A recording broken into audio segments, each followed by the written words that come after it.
నెల్లూరు రాజకీయాలు మైనింగ్ చుట్టూ తిరుగుతున్నాయి. అక్కడ ఏ పార్టీ అధికారంలో ఉంటే వారివే మైన్స్.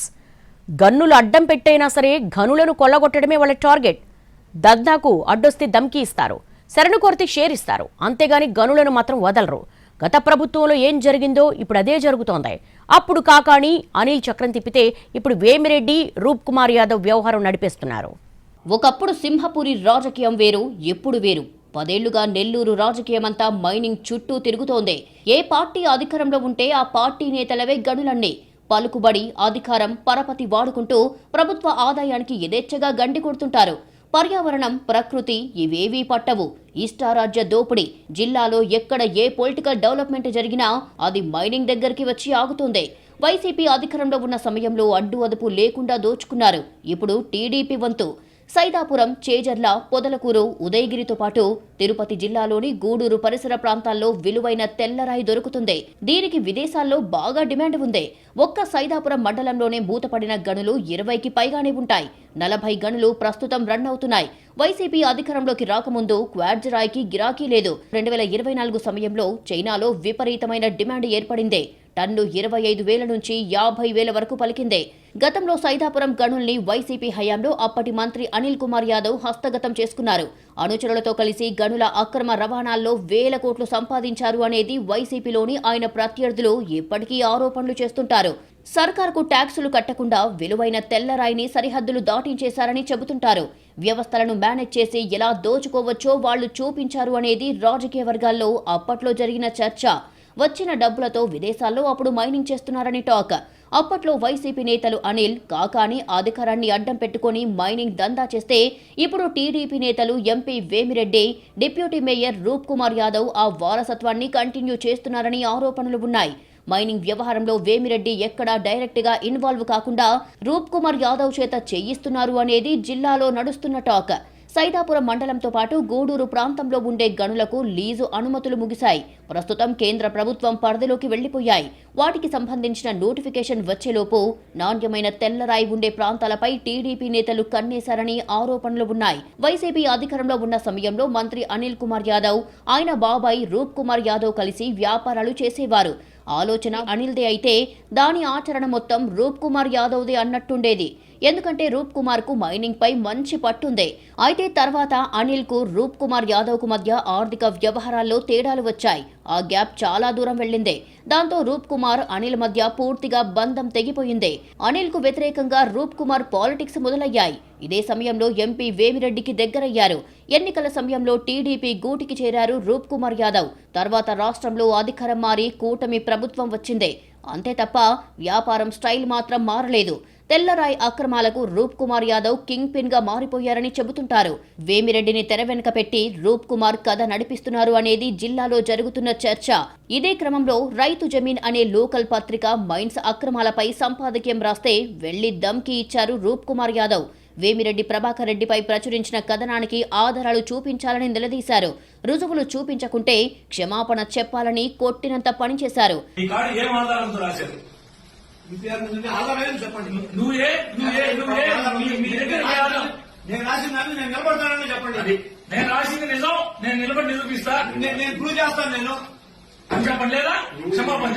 రైతు జమీన్ పత్రిక సంపాదకుడు డోలేంద్రకు రూప్ కుమార్ యాదవ్ ఇచ్చింది లోకల్ దమ్కి. ఇప్పుడు మీరు చూడబోయేది పక్కా తమిళనాడుకు చెందిన మైనింగ్ కంపెనీ ప్రతినిధులతో బేరసారాలాడుతున్న ఆడియో. ప్రపోజల్ ఎందుకు ఆలస్యమయ్యింది? టెన్షన్ ఎందుకు? అందరూ మెటీరియల్ తీసుకుంటున్నారు, మీరెందుకు లేట్ చేస్తున్నారు? మీ రిక్వైర్మెంట్ ఏంటి? ఏ ఏరియా నుంచి క్వార్జ్ కావాలన్నా పంపుతాను, ఇలా అని తమిళ కంపెనీతో డీల్ చేస్తున్న ఆడియో ఒకటి జిల్లాలో చక్కర్లు కొడుతోంది.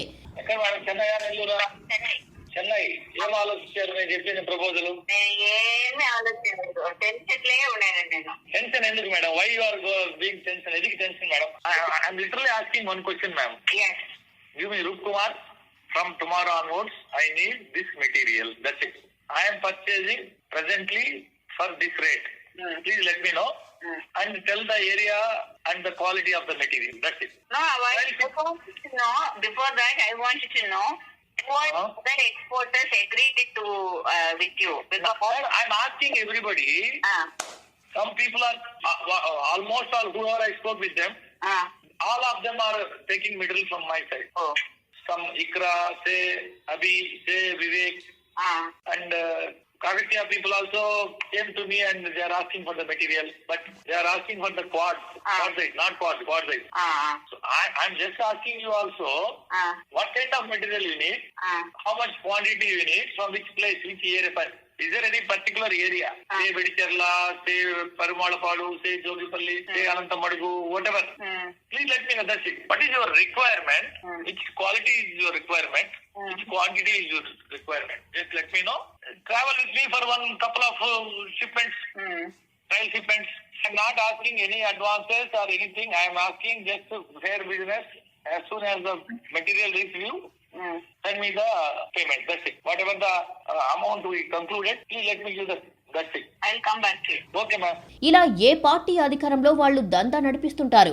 ఈ ప్రాంతంలో నెలకు 30,000 నుంచి 50,000 టన్నుల మైకా క్వార్జ్ ఖనిజాన్ని తవ్వి ఎగుమతులు చేసే అవకాశాలు ఉన్నాయి. ప్రభుత్వానికి టన్నుకు 230 చొప్పున రాయల్టీ చెల్లించాల్సి ఉంటుంది.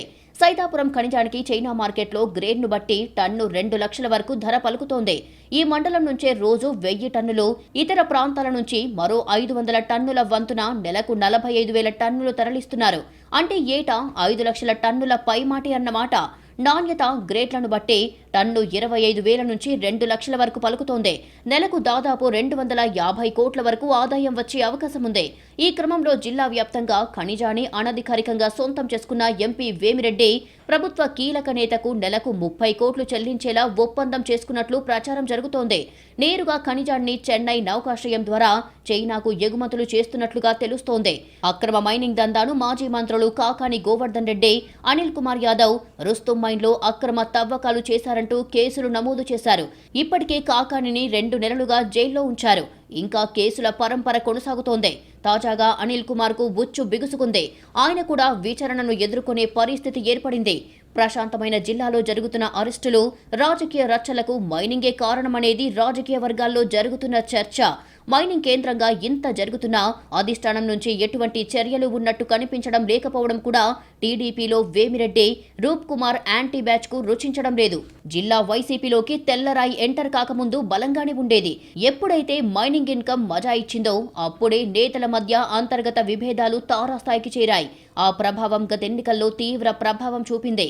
10కి 10 అసెంబ్లీ స్థానాలతో పాటు 2 ఎంపీ స్థానాలను కోల్పోవలసి వచ్చింది. ప్రస్తుతం అదే రచ్చ టీడీపీలోనూ జరుగుతోంది.